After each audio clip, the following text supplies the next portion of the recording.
Hey everyone, welcome back to the channel. Behind me sits my latest marketplace find, a Yamaha G29. Come along for the ride, let's get started.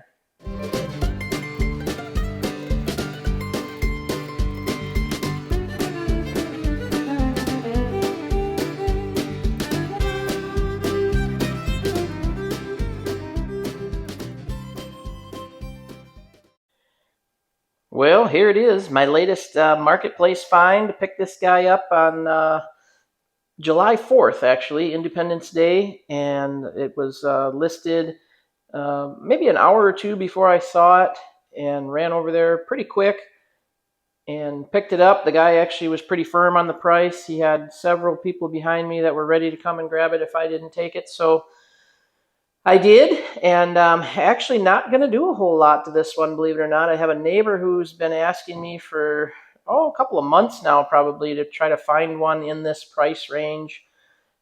This one needs help, though. It's absolutely dead right here where it sits. There's batteries are just old lead acids in there, so they've just exceeded their life expectancy. He said he actually got about 6 years out of these, which I thought was pretty impressive for lead acids. Took good care of them and kept them watered. So we've got to get that pulled out of there. Really doesn't want to change anything on it. The only thing I need to do for him is install a windshield, which I already have sitting here, and see if these underglow lights work. There's some on the side. I think there's some in the back. If they don't work, then we're just going to remove them. The previous owner installed a big light bar because he said those headlights just weren't bright enough. So we're going to leave that on there. I didn't tell my neighbor this yet, but I am going to kind of clean this plastic up a little bit, bring the shine back to that. Just, give it the kart crazy touch, I guess. We'll give it a good pressure wash and clean it all down. It does have the back seat kit with seat belts. The upholstery is actually in pretty good shape. Just a little bit of cleaning due on that. One of the seat belt covers is a little messed up, so we'll address that and get that going for him. He's got little ones, so he really likes the fact that it's got seat belts on there. Somebody put like mile-long bolt in there, so I think we could probably shorten those up a little bit. Just little things like that bother me. Full of trash and debris, of course. It's got some rope and looks like some screws down in there. Part of the pieces for the windshield. He actually transported it, I guess, on the highway and broke the windshield out of it, so that's why it just got kind of the remnants of what's left there. Other than that, I do believe it has working brake lights. I see the switch on the pedal for it. Looks like it maybe has a horn and turn signals. I believe this button is for that big light bar. I'm not 100% sure. And then if these lights work, they'd probably be pretty cool because you can actually change them via the remote. It's got some switches on it. So if everything works, it might be okay. Not something I would put on my cart, but he said he wouldn't be heartbroken if it didn't have it. So we'll find out about that. It's already got the mirrors on it, which is good. Pretty nice tires and wheels. Not terrible. Those are fairway alloys, so they look pretty good on there. A lot of the wiring and stuff probably needs to be tucked up. It's just kind of, I don't know. It's not the way I would do it, I guess. So we'll go through that and just make sure everything's good. But the first thing I got to do is get all the debris out of here, pull these lead acids out, and clean all the corrosion and stuff up and get ready. I've got the bigbattery.com battery coming for it. Should be here in a couple of days, actually. So today's Saturday. It's supposed to be here on Tuesday. So I'd like to get this up and ready for him by next weekend. So let's go ahead and get started. We'll yank those batteries out and get it outside and give it a good wash.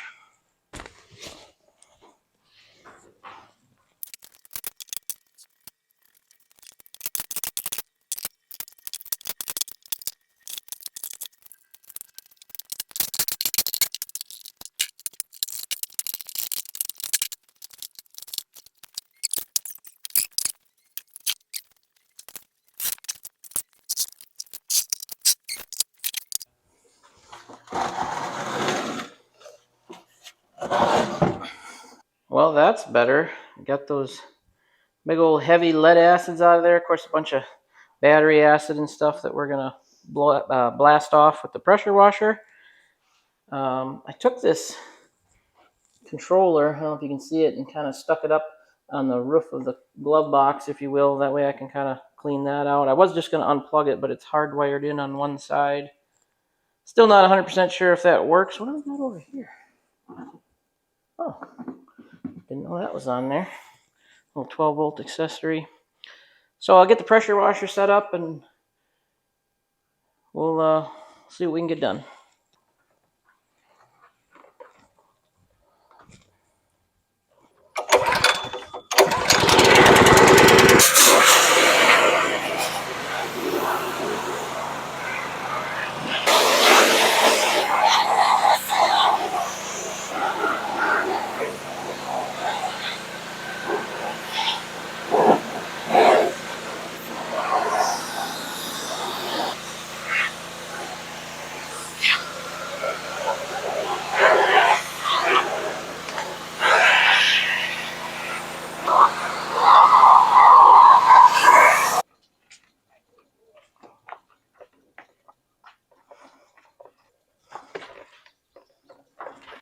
All right, back in the shop. That actually didn't take long at all. This one wasn't really all that dirty. Had the typical sand and mud kind of up around the wheels, but not terrible. Battery compartment cleaned up good, and I'm just kind of looking at this. And in order to get our bigbattery.com battery in there, being that it's one battery, I'm either going to have to shave that lip off of there, which would be super simple to do, or put a couple blocks of wood or something. And I don't like using wood because that just kind of looks tacky. So what I'll probably do is shave that off just on that one side, get our battery in there, bolt that in, and then of course we'll have the rest of the room for storage if we want. Our positive and negative cables are right here, so it'll be super simple to put our little posts on there. But I will continue this video as soon as the battery comes. All right, it's like 6 days later here, so I kind of forgot where we were at, so I may repeat myself a couple times. But our big battery is here. We're going to grab that guy and do probably just like I already said. We're going to cut that kind of that tray part a little bit where it's a little bit higher so that our big battery can sit right in there, and I can just bolt it right to the bottom of the plastic. I did get some studs. Let me grab those to show you. These are the studs I always get off of Amazon, and I thought it'd be pretty cool just to probably self-tap those right there, real close to our connections, and we can bring our positive in from our cart, and then we'll put one down here for the negative, and then we can tap into the big battery and the charger from there, and then we can also put our voltage reducer over to there, which we've got a lot of work to do on the wiring. Somebody's been kind of hodgepodging this together, so we'll take care of that. But let me fire up my air compressor, and we'll cut this, hunk or chunk, divider. Whatever, it's in the way is what I'm saying. So we're gonna slice it out of there. How's that?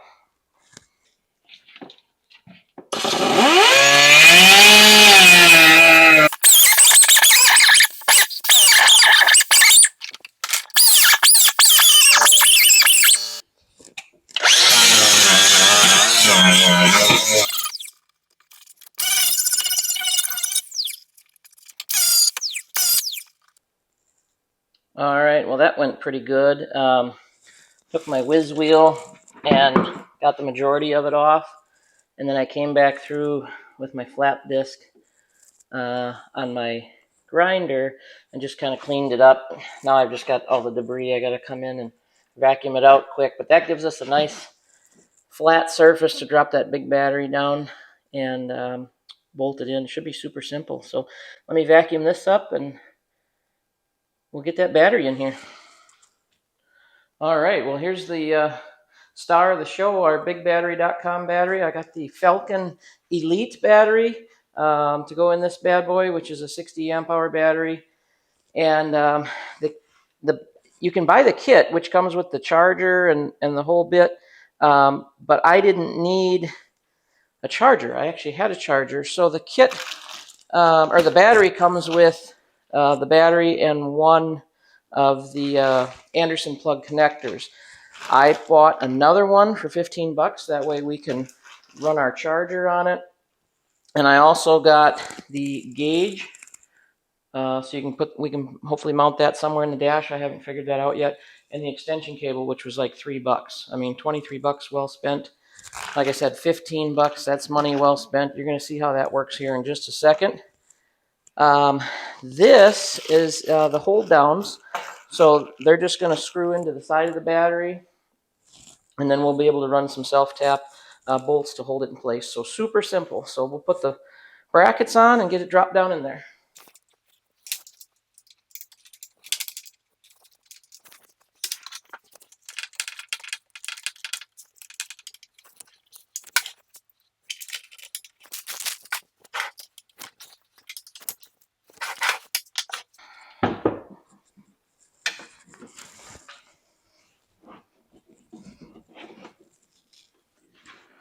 Just kind of playing around with the location.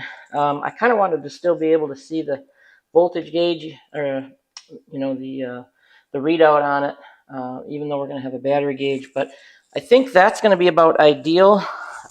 It's covering this kind of divot in the platform over here, so we'll just run some self tappers in there, and then we can mount our posts for doing our connections.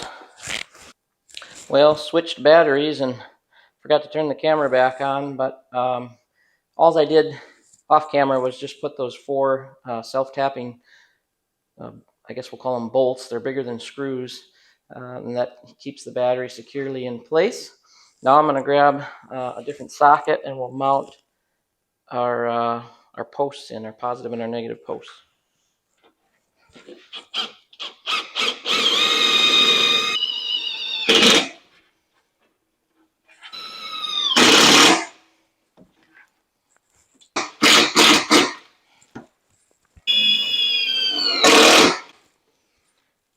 And I'll come back through and tighten those by hand. This one's a little crooked. Couldn't quite get the angle I needed, but that's okay. Boy, we'll be able to see if this thing rolls here in just a minute. Okay. That should be perfect. Clean up some of these shavings.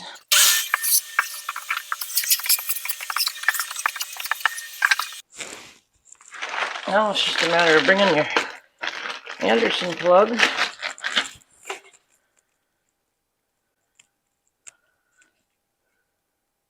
from your battery over to your studs.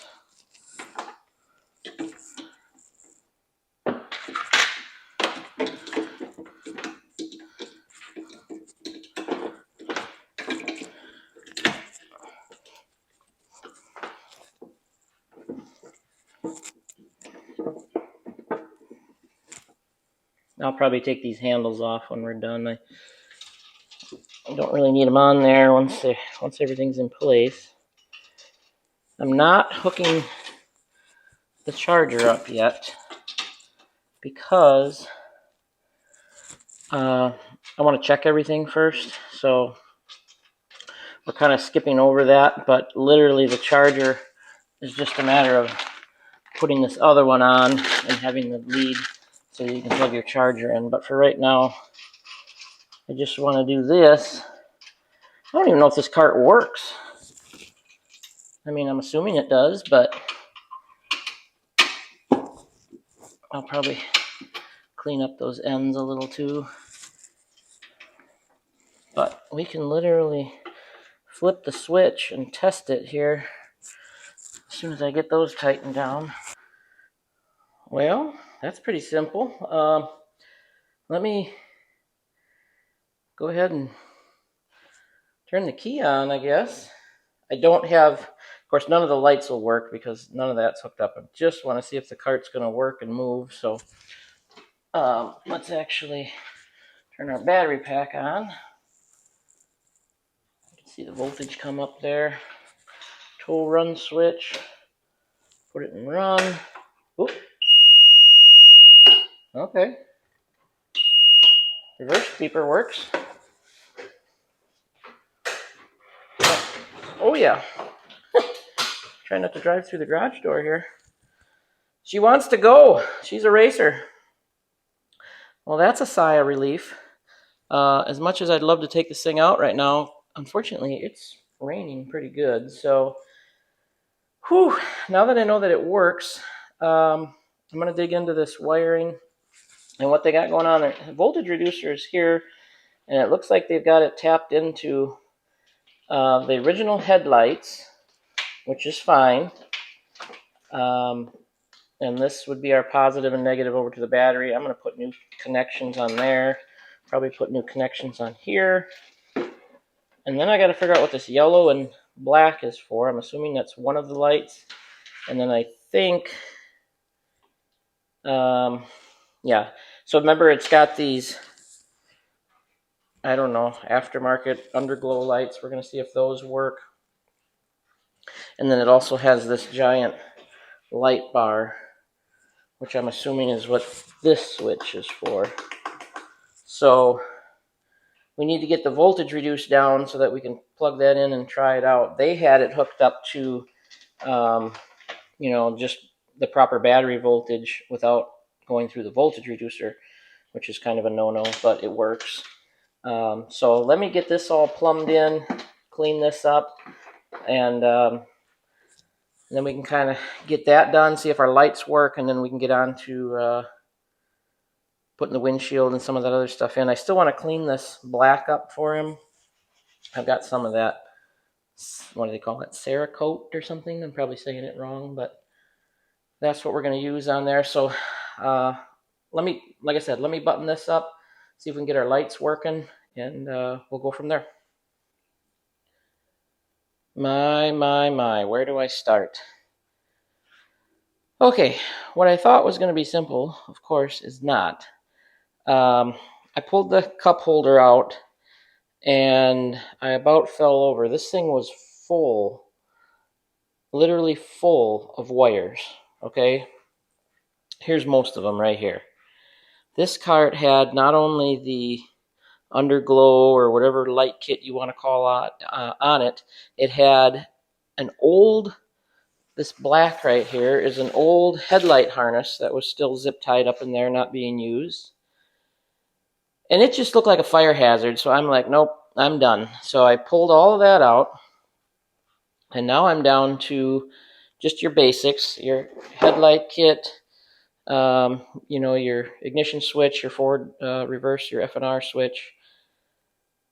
And this is what we need for that front LED light, which, you know, I'm going to leave that on there. He probably needs that because I know these regular ones aren't dim, or are pretty dim. So this was all coiled up under there, and that's wrong. This actually needs to be back here by the battery with the relay. We can get our positive and negative and then run the wires up. And then this one's for the switch. And then the one powers the headlight, which is, I've got it unplugged right there. So that's all I need for that. The other thing that happened is I wired it up the way I thought it was going, the way I thought it needed to be, and instantly popped that voltage reducer. Poof, it was done. Thankfully, I have a spare here. Number one, it's, I don't know, with everything the way it was, something was probably shorted out. I mean, there was wire nuts and zip ties, and it like I said, it was a fire hazard. So thankfully I have another voltage reducer here. So I'm going to get this thing wired the right way and tuck everything back up, and then I'm going to put the voltage reducer so it's only powered on with the key switch.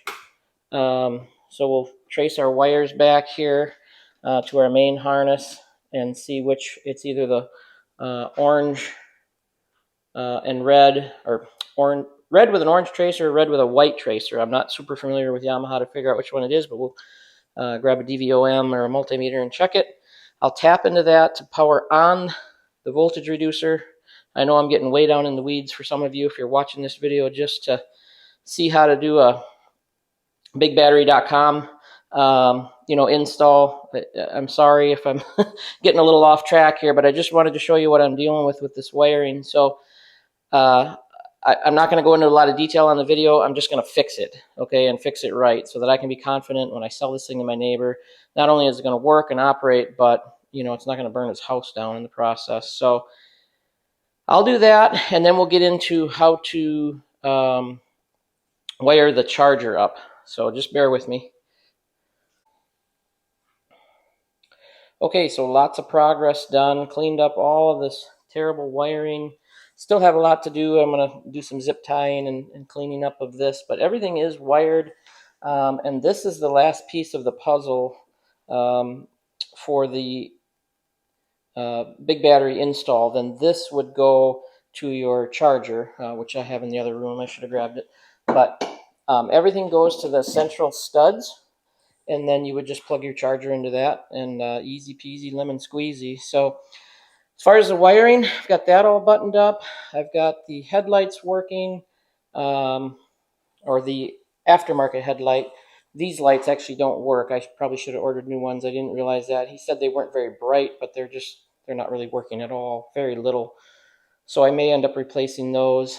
I do want to go for a quick drive in between rainstorms here and just listen for funny noises or anything like that. So that's what I'm about to do. Get my GPS speedometer going here.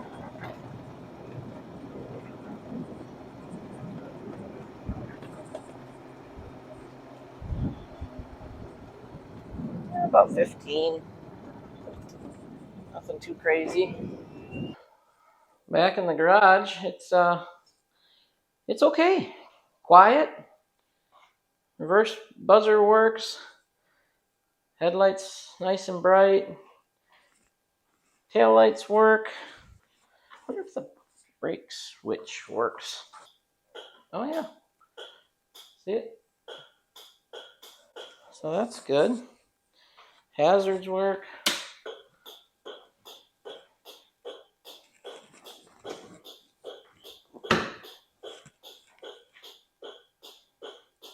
Very, very noisy. Won't leave those on. And I gotta do a lot of buttoning up of wiring yet. Zip tying up in the front. I actually forgot about that before I went for a ride, but it wasn't dragging on the ground, so I guess we're okay there. Well, I think we're going to call this one done. I'll give you a quick walk around on everything that got accomplished kind of off camera. I did get the windshield in, obviously. Got all the black plastic shined up real nice. Let me walk around to the other side to show you the battery. But overall, pretty happy with it. It runs and drives nice and quiet. Kind of got the some cable management done here. I've just got the charger sitting in there. But everything's zip tied up real nice. This is our charging cord right here. So you would probably drape this over the side and then plug your charger in. You can leave them in too. I'm not sure if this one's a waterproof charger. I didn't look, but I like to leave them in the garage. That way you're not, taking them out in the elements and so on and so forth, and they're bouncing around in there. If this is a waterproof charger, of course, you could certainly mount it in there and have everything hardwired and then just have the cord draped over the side to plug in. You can even take the original charging port out and run your cord through there if you'd like. But yes, a lot better than that rat's nest of wiring that we had. I should have left this cup holder out so I could show you how that turned out, but I've already got that all in. Turned out really good. So pretty happy with it. I got to get some cleaner for the seats yet. They've got a little gunk on them. We got to run some errands, and I'm going to stop and grab like some wipes or something for the seats. Well, I guess that's going to do it for this episode. Really appreciate you coming along. I know this isn't my normal, new body and all of that, but I wanted to get this one going for my neighbor. He was really looking for something for actually several months, kind of striking out online, kind of had a budget he wanted to stay within. So happy to help him out, and hope this helps you if you're converting your Yamaha over to a lithium battery, and maybe you learned something else along the way. And I know I learned a couple things. So appreciate it very much, and make sure you stick around. We've got another episode coming real soon on the Bandit series. See you next time on Kart Crazy.